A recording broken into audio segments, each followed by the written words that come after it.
Hello everybody and welcome back to another episode of Worth It Wednesday. This week's episode we are looking at a 27-inch curved 1080p monitor from Sceptre. Now this one did throw me off a little bit. On the Amazon website, as you can see right here, it shows it as 144 Hz refresh rate.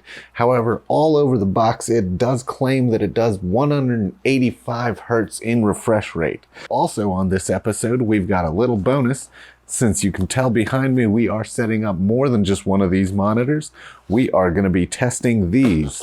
These are Ivanki's 15-foot DisplayPort cables. Now the thing I am concerned about, since we are running 3 monitors, we've got to have a lot of cables running a lot of distance, and I'm not sure we can get the 185 Hz refresh rate out of these monitors using that DisplayPort.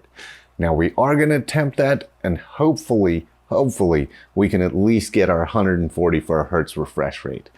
Either way, let's go ahead and get this thing open.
Well, there we go, another montage done. Hopefully you guys got enough information out of that you were looking for.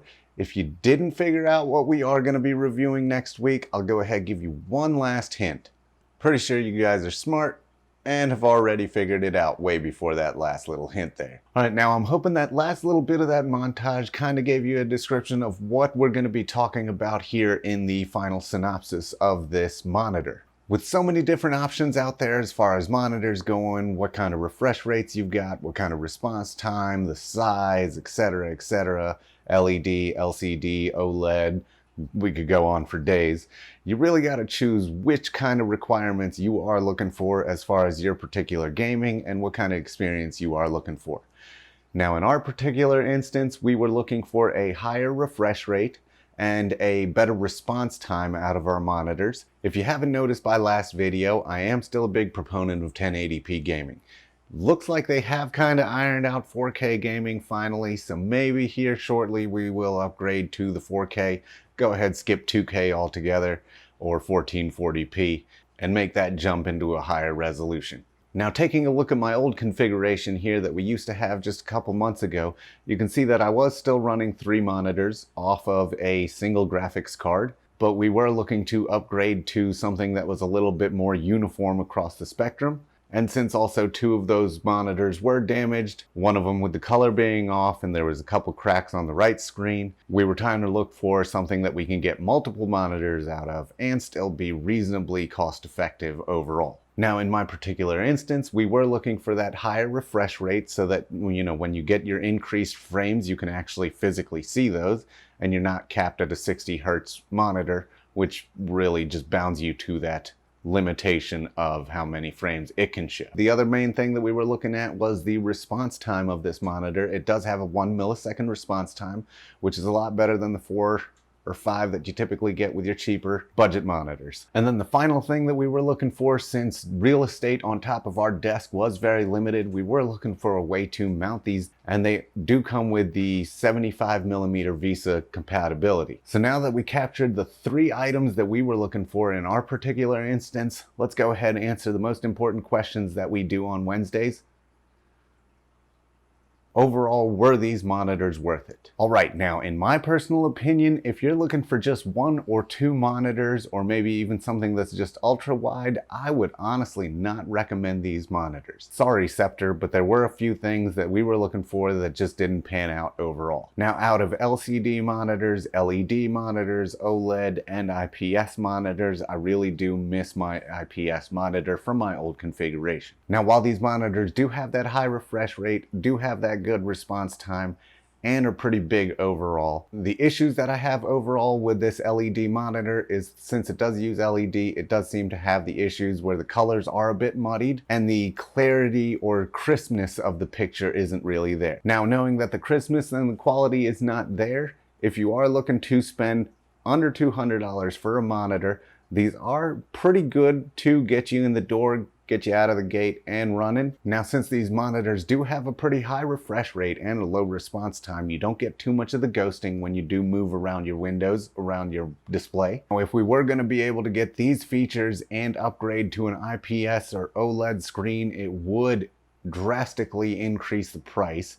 So that is kind of what drew us away from it. And we found these for a steal on Amazon for under 200 bucks. Now, as far as price goes, and if you are buying multiple monitors, I do recommend this, but overall, I don't think that these monitors are particularly worth it. Now, the overall reason that we chose this is because it did truncate our budget. We were able to get multiple monitors so that we can continue gaming in our surround screen setup, which I personally think is key whenever you're doing any kind of racing games, or if you're doing any kind of flight simming games, or anything that really you need your peripheral visions.